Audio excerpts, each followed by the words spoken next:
Bonjour. Le toujours plus capitaliste est intériorisé par les travailleurs. Parce que dans le capitalisme, il s'agit de vivre de son travail. C'est ce qu'on appelle la valeur travail. Ne confondons pas deux propositions qui sont antagoniques. La proposition communiste qui dit « seul le travail crée la valeur » et donc seuls les travailleurs doivent décider du travail. Et la proposition dans laquelle le mot « valeur » a un sens économique. Et la proposition capitaliste qui exalte la valeur travail, dans laquelle le mot valeur a un sens moral. Il s'agit d'être fier de vivre de son travail, de gagner sa vie par son travail. À la différence des assistés qui ne gagnent pas leur vie par le travail. Vous voyez combien l'idéologie du Rassemblement national s'appuie sur cette religion de la valeur travail, avec des producteurs qui seraient volés de leur production par des parasites racisés, des parasites d'en haut, racisés, la banque juive, et puis les parasites d'en bas, racisés, les musulmans venus de l'ancien empire colonial. Et il s'agirait d'éradiquer le pays de ces parasites, étant entendu que chaque fois que l'extrême droite arrive proche du pouvoir, les parasites d'en haut disparaissent. Il ne reste plus que les parasites d'en bas. Et ce que je voudrais montrer, c'est que cette idéologie qui est au cœur de ce qui fait adhérer toute une série de personnes au Rassemblement national, elle est au cœur de la religion capitaliste. Chacun doit vivre dignement de son travail. Vivre de son travail, ça veut dire que la mesure de mes ressources, c'est la production socialement validée que je fais. Et plus j'en fais, plus j'ai des ressources. Et ce que je fais, finalement, n'a pas grande importance, c'est un moyen pour avoir des ressources. Il y a donc deux conséquences dramatiques à la valeur travail, qui est au cœur de notre idéologie, à laquelle nous adhérons, y compris à gauche, quand nous demandons des prix rémunérateurs pour les agriculteurs, des choses comme ça. La première conséquence, c'est une forme d'indifférence au contenu même du travail, puisque le travail, c'est un moyen de gagner sa vie. Moi qui suis un observateur des conquis salariaux au cours du XXe siècle en matière de travail, je suis absolument admiratif des conquis en termes de statut du travailleur. D'ailleurs, j'y reviendrai tout à l'heure.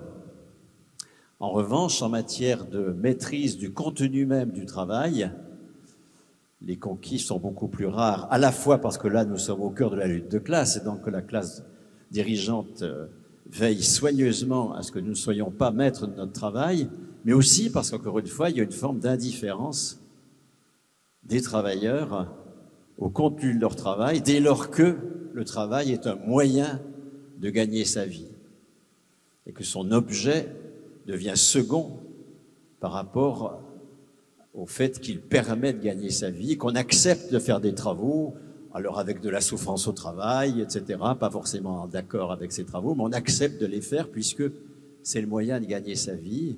Et dans les entreprises où, ce qui est la preuve que la souveraineté sur le travail concret est au cœur de la lutte de classe, dans les entreprises où il y a eu la possibilité, du fait du statut en particulier, de maîtriser relativement le travail, si on prend l'EDF-GDF, si on prend la SNCF, si on prend France Télécom, la classe dirigeante s'est employée à ne plus recruter de fonctionnaires, à multiplier la sous-traitance, bref, à diviser les statuts, bref, à ôter la puissance sur le contenu du travail dont était porteur le statut. La deuxième conséquence du fait de vivre de son travail, c'est évidemment le toujours plus. Si on vit de son travail, ben, ma foi, il faut produire au maximum pour pouvoir gagner au maximum. Ces deux dimensions, indifférence relative au contenu du travail,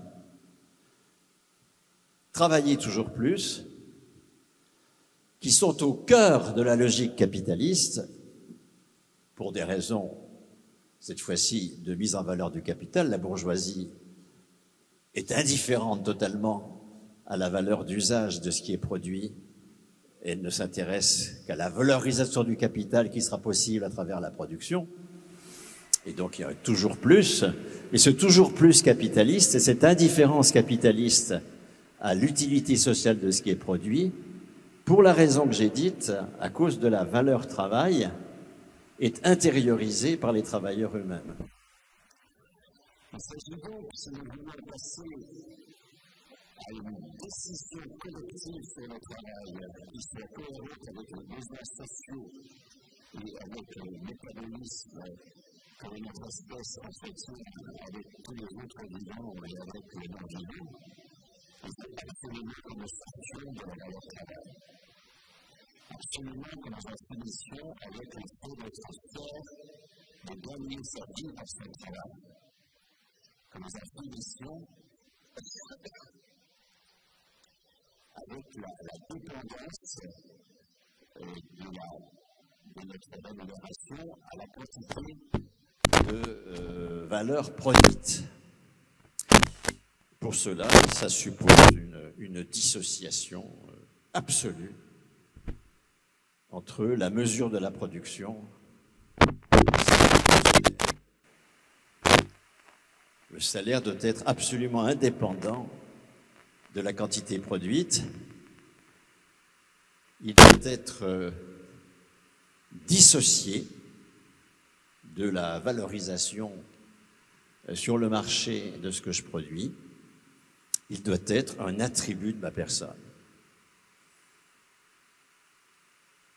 Le salaire doit être un droit politique attaché à la personne du travailleur et non pas à son contrat de travail s'il est salarié, à sa performance sur le marché des biens et services s'il est travailleur indépendant. Cette proposition n'est pas du tout absurde quand on considère ce qui s'est passé pendant le confinement. Pendant le confinement, tous les travailleurs qui avaient du privé, qui avaient un CDI, avec un salaire respectant la convention collective, ont, quoi qu'ils aient fait, conservé 84% de leur salaire. Et tous les fonctionnaires ont conservé, eux, 100% de leur salaire. Parce que, et j'en viens à ce que j'évoquais tout à l'heure sur les conquis du mouvement syndical au XXe siècle en matière de statut des travailleurs, le mouvement syndical a été en mesure de changer la signification du salaire de façon extrêmement forte. Dans le capitalisme, nous sommes payés à l'acte. Nous sommes payés à l'acte parce que comme nous ne décidons pas du travail, pour que nous fassions les productions qui nous sont imposées par ceux qui ont le monopole de la définition de la production, c'est-à-dire la bourgeoisie capitaliste, alors même que nous ne les décidons pas, il faut que nous ne soyons payés qu'après avoir produit ce qui est imposé par le capital. Donc le salaire, il intervient après, et à la mesure même de la production que nous avons faite, notre salaire est à l'acte. Le paiement à l'acte est au cœur du capitalisme. C'est le fait de tous les travailleurs indépendants. Ils sont payés à l'acte. Le travail indépendant, c'est la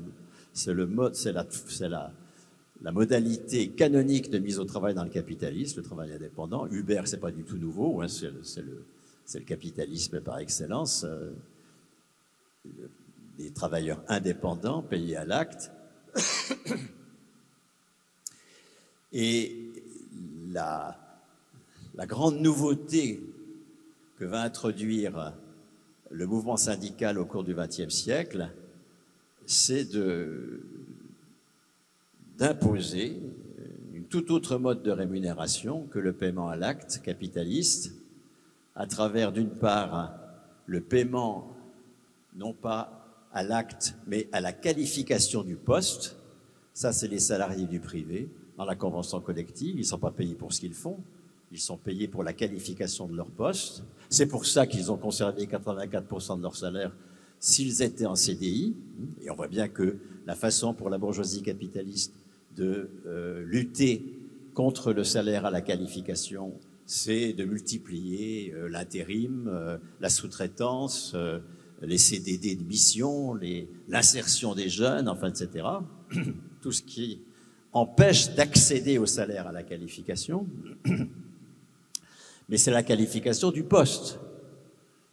C'est le poste qui est payé, c'est pas l'acte de travail, c'est le poste, c'est la qualification. C'est déjà une première conquête contre le toujours plus capitaliste, une première conquête contre le travail comme simple moyen.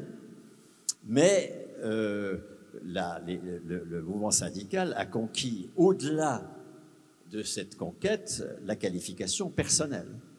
Les fonctionnaires qui changent de poste ne changent pas de salaire parce que leur droit au salaire n'est pas lié au poste qu'ils tiennent.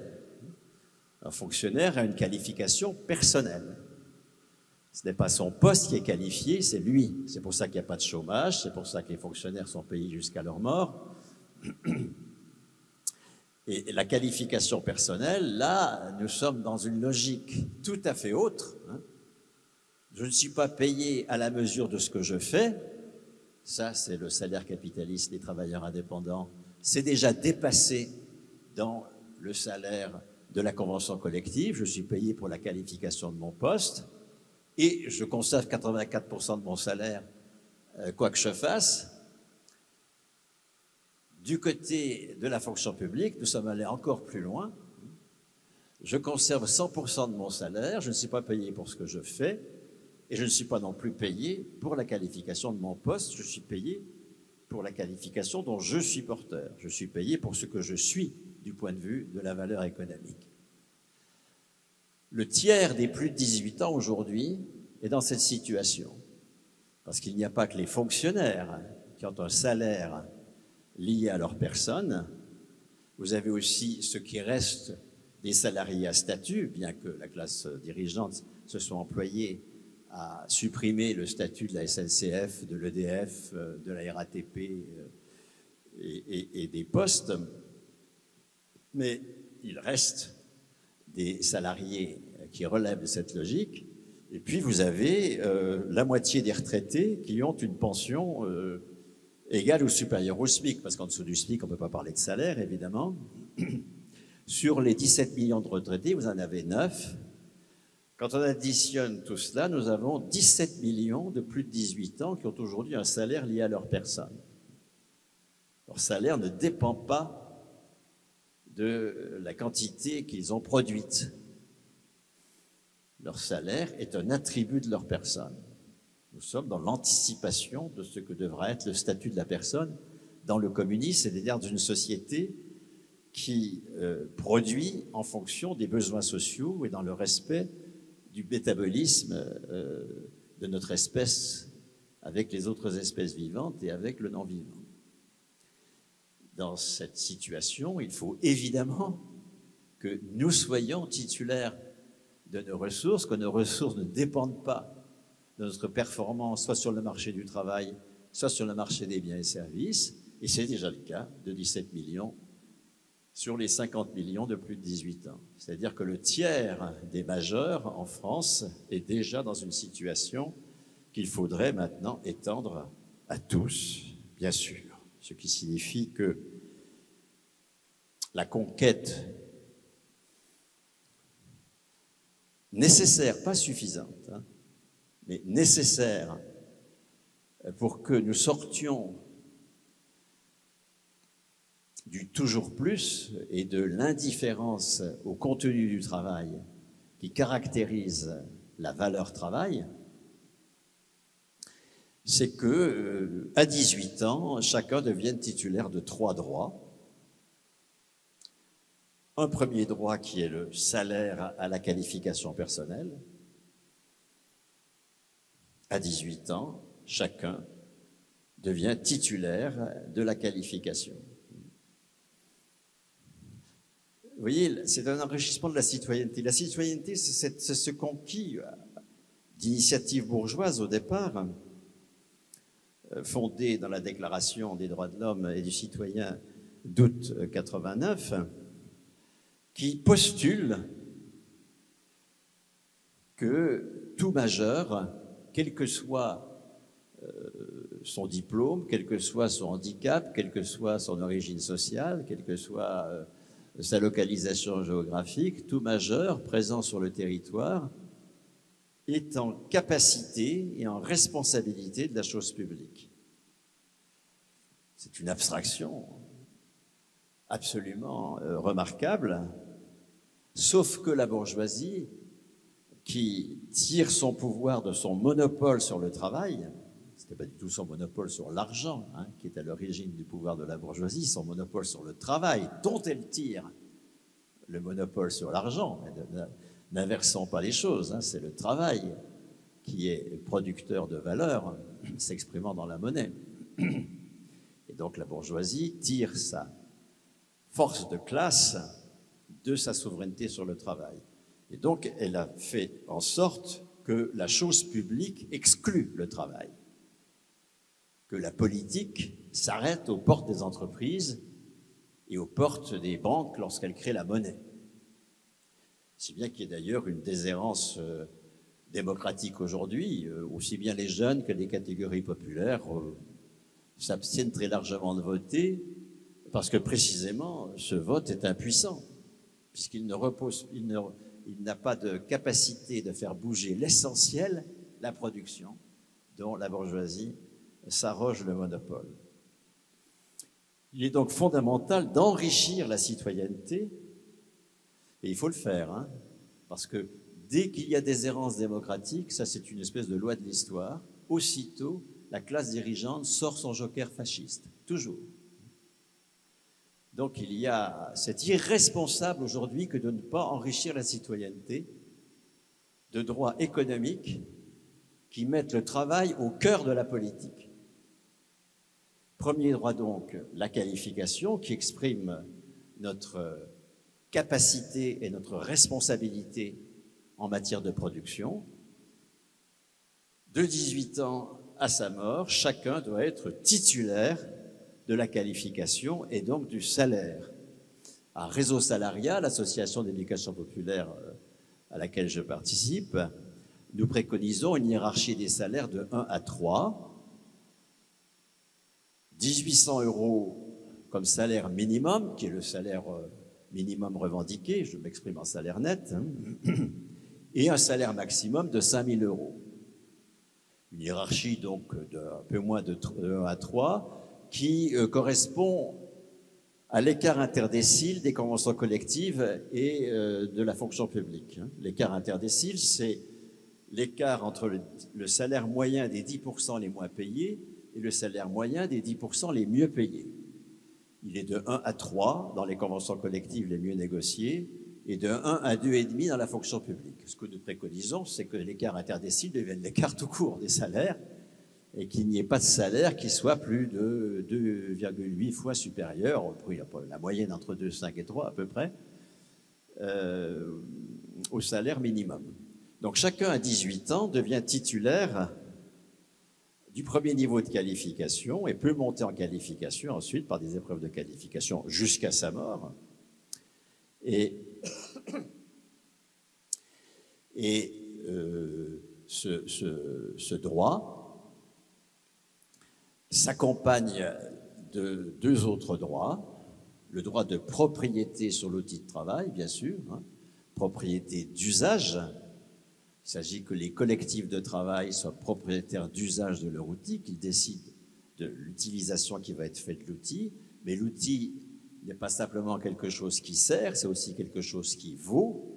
Il y a donc également un droit patrimonial. Il n'est pas bon que le collectif de travailleurs en charge de l'usage de l'outil en soit aussi propriétaire patrimonial, parce qu'il n'est pas forcément conscient de l'importance de l'outil sur le territoire, parce qu'il a une durée de vie souvent inférieure à l'outil, parce qu'il peut être défaillant et qu'il n'y a aucune raison qu'il considère qu'il continue à être propriétaire d'usage d'un outil alors qu'il est défaillant. Et il faut donc que la propriété patrimoniale relève d'instances démocratiques aussi, bien sûr, hein, dont le ressort géographique dépend de l'implantation de l'entreprise. Pour une boulangerie de quartier, ce ne sera pas la même assemblée territoriale qui sera propriétaire patrimoniale de l'outil que pour la SNCF, où nous avons une industrie de réseau, bien sûr.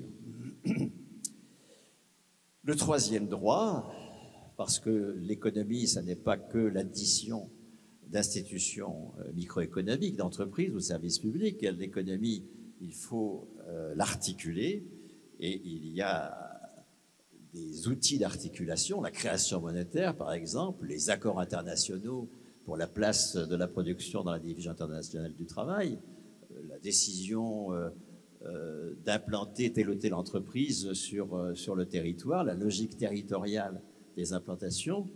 Tout cela doit relever également du droit de citoyenneté. Chacun doit pouvoir décider, co-décider, en tant que citoyen, de la création monétaire, des accords internationaux, de l'implantation territoriale des lieux de travail.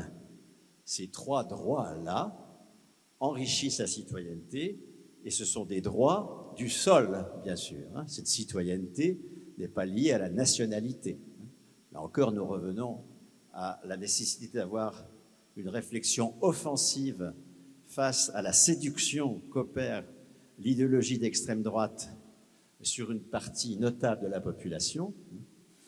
Les droits doivent être liés au territoire pour qu'il ne soit pas possible d'utiliser une main-d'œuvre à faible droit, parce que objet de lutte contre l'immigration. Vous savez que la lutte contre l'immigration n'a pas pour but de supprimer les migrants, mais les migrants, comment pourrions-nous faire dans une logique capitaliste de la production de fruits, du service aux personnes, du bâtiment et travaux publics, bref, de tout ce qui n'est pas délocalisable, sans migrants? Bien sûr que si. Le capital a absolument besoin de migrants, mais pour qu'ils soient véritablement utiles dans la lutte pour réduire les droits des travailleurs, il faut qu'ils soient sans droit. Et donc, en même temps que l'on attire des migrants, on les maintienne sur le territoire sans droit, en luttant contre l'immigration. La lutte contre l'immigration fait évidemment partie de la présence sur le territoire de populations sans droit.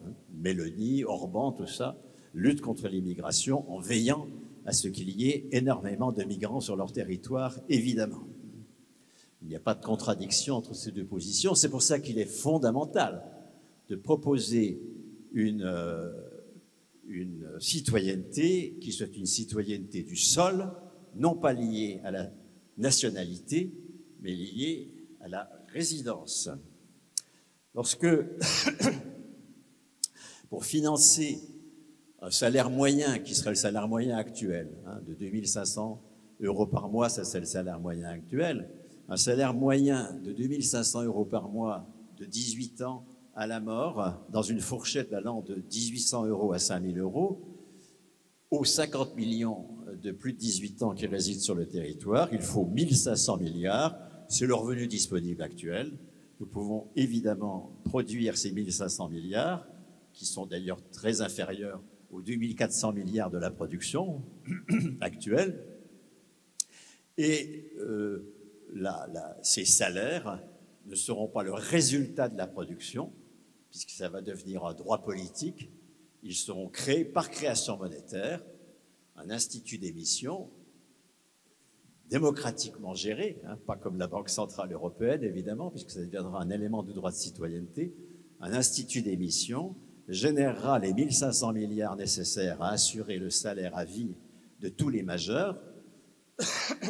Charge à eux, bien sûr, mais les choses sont évidentes, hein, de produire les 1500 milliards correspondants, dès lors qu'ils auront la décision de le faire, qu'ils n'iront plus au boulot en traînant les pieds, puisqu'ils seront les décideurs et qu'ils produiront des choses dans un métabolisme avec les autres vivants et le non-vivant qui sera enfin responsable, eh bien, nous aurons à la fois une baisse de la richesse, nous produirons moins, il y a des tas de choses qui ne servent strictement à rien, nous produisons un tiers d'alimentation de trop, d'accord, alors même que c'est une production de très médiocre qualité.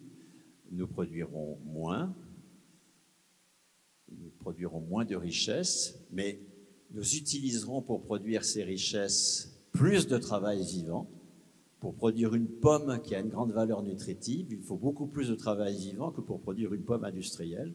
Donc, au lieu de produire 32 pommes industrielles sans valeur nutritive et sans travail vivant, nous produirons une pomme, ça suffit. Le rapport est de 1 à 32 en matière de valeur nutritive entre une pomme produite correctement et une pomme industrielle. Nous n'en produirons qu'une, mais il faudra beaucoup plus de travail vivant.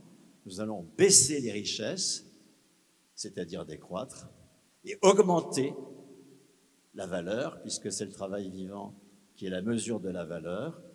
Nous aurons une décroissance en richesse et une croissance en valeur. Nous aurons une décroissance prospère.